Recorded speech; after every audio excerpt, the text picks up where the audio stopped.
ये पद उस समय का है जिसमें रावण सीता को चुरा करके लंका को ले जाता है। तो मैया मंदोदरी समझाती हैं स्वामी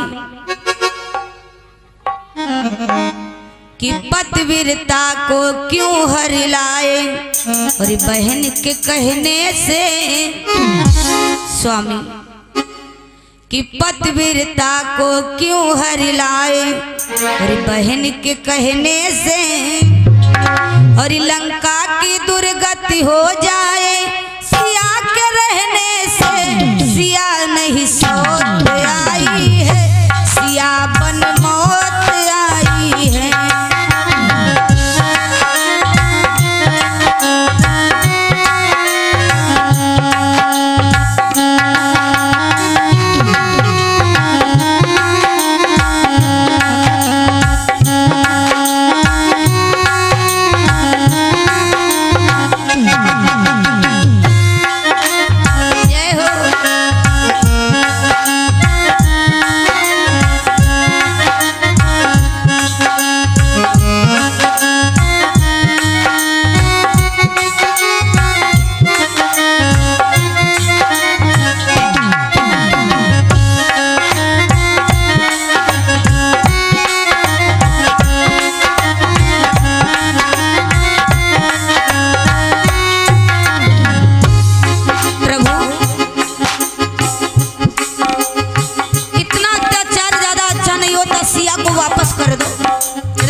ऐसी बातें मत करो, मैं जो कर रहा हूँ वो अच्छा कर रहा हूँ।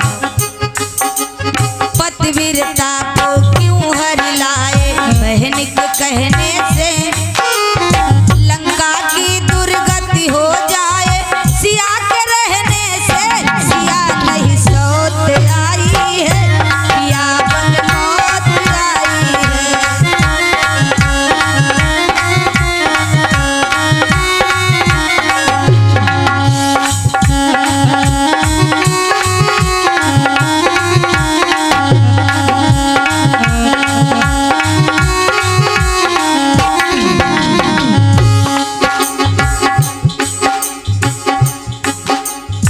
स्वामी पाप तो तुमने कर ही डाला है, लेकिन मेरी बात को ध्यान से सुनो। जहर का भरा कलश स्वामी, जहर का भरा कलश स्वामी, ऊपर से तुम ललचाए।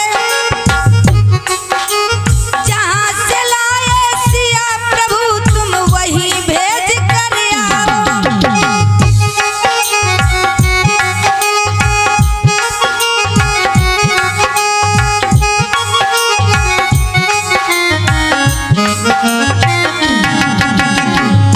क्योंकि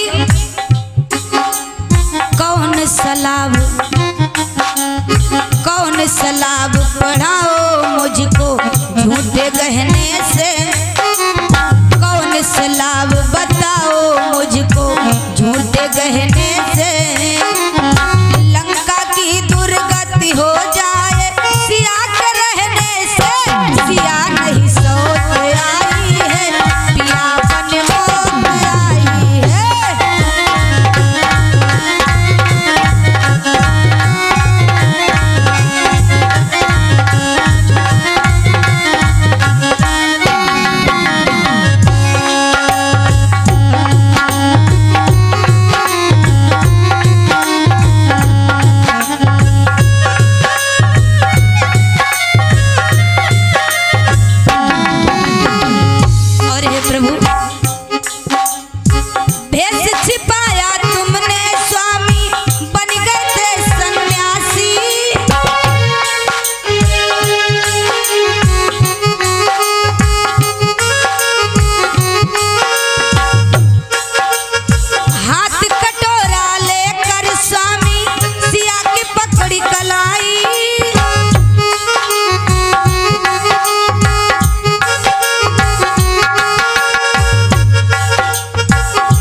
और हे प्रभु कौन मर्दानगी तेरी देखूं, कौन मर्दानगी तेरी देखूं, ऐसे कहने से लंका की दुर्गति हो जाए।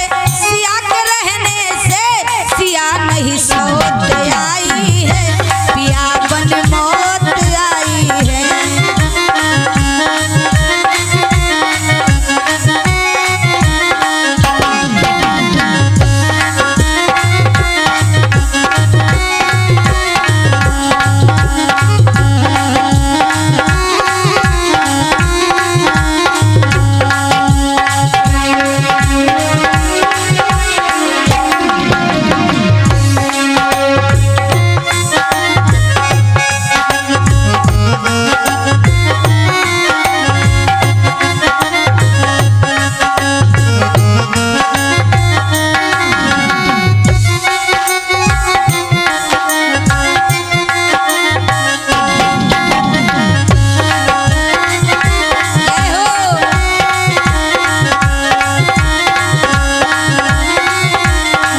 से बोलो गोविंद भगवान की, प्रेम से बोलो सच्चे